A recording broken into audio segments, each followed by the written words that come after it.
Happy Sunday po sa ating lahat. Ako si Benison Estares. Sa ngayon po ay umiira lang easterlies o yung mainit na hangin galing sa Pacific Ocean dito sa malaking bahagi po ng Palawan, Visayas, and Mindanao. At itong easterlies din ang dahilan ng mga paulan sa ilang bahagi ng ating bansa, kabilang na rin dito sa may Palawan. Samantala, bagamat wala tayong nakikitang bagyo na papasok ng Philippine Area of Responsibility, ngayong linggong ito, meron po tayong namataan na cloud cluster o kumpol ng ulap dito po sa may labas ng ating Area of Responsibility sa may silangan po ng Mindanao. Unti-unting lalapit itong cloud cluster na ito at hindi rin natin inaalis yung possibility na maging isang low pressure area ito sa mga susunod na araw. Sa mga susunod na oras o ngayong gabi hanggang sa Monday ng madaling araw, asahan pa rin po ang mataas sa tsansa ng ulan dito sa Palawan dahil pa rin po sa easterlies o yung mainit na hangin galing Pacific Ocean. So mag-ingat pa rin po sa kalat-kalat ng mga ulan and thunderstorms na maaaring magdulot ng mga pagbaha o pagguho ng lupa. Sa natitirang bahagi ng ating bansa, asahan pa rin po yung bahagyang maulap hanggang maulap na kalangitan. At kung makikita nyo sa ating latest animation, merong mga kumpol ng ulap, yung mga isolated or localized thunderstorms po ito na nagtatagal ng 2 hanggang 3 oras, particularly sa may western and central portions of Mindanao, particularly sa may Zamboanga Peninsula at malaking bahagi ng Bangsamoro region.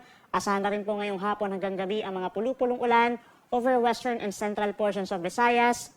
Mataas din po ang tsansa pa rin ng mga pag-ulan dito sa Calabarzon, ilang bahagi ng Central Luzon, kabilang ng Metro Manila at Camarines Provinces. At dito po sa Cagayan Valley, naka-apekto po yung shear line kaninang madaling araw, pero inaasang mawawala at mababawasan din po yung mga pag-ulan doon. Meron na lamang mga localized thunderstorms in some parts of Cordillera region.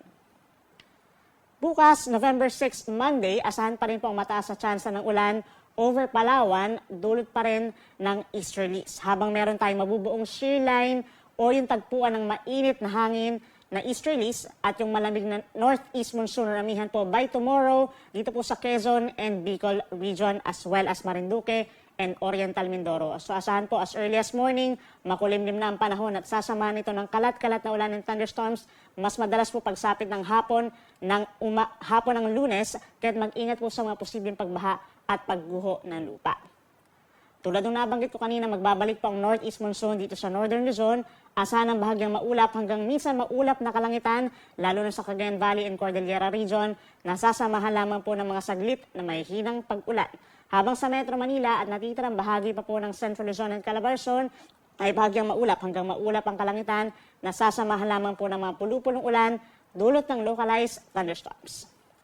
Sa ating mga kababayan po sa Visayas, asahan sa umaga pa lamang ang maulap na kalangitan over summer provinces.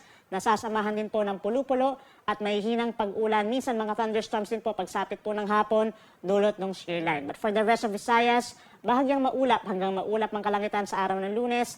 Nasasamahan din ng mga saglit na pag-ulan lalo na sa hapon. Sa ating mga kababayan naman po sa Mindanao, patuloy ang mainit at maalinsangang panahon, dulot ng easterlies at pinakamaiinit pa rin po sa may Zamboanga City up to 34 degrees Celsius, sa Davao City hanggang 33 degrees, at ganyan din po sa may Cotabato City and Butuan, possible din po hanggang 33 degrees Celsius. Ilang bahagi pa magkakaroon ng bahagyang maulap at minsan maulap na kalangitan lalo na sa hapon at sasamahan nito ng mga pag-ulan na wala naman po kinalaman sa anumang bagyo or low pressure area. Ngayong araw and even sa mga susunod na araw, wala naman tayong inaasahang gale warning or pagtaas ng mga pag-alon na delikado sa ating mga kababayan na nangingisda. Pero asahan po natin, posible pa rin umabot sa hanggang 3 metro po taas ng mga pag-alon dito po sa may Northern Luzon dahil pa rin po sa pagbabalik po ng northeast monsoon by tomorrow. So mag-ingat pa rin sa paminsan-minsan mataas na alon hanggang isang palapag po ng gusali at sa ilang parte pa ng ating bansa.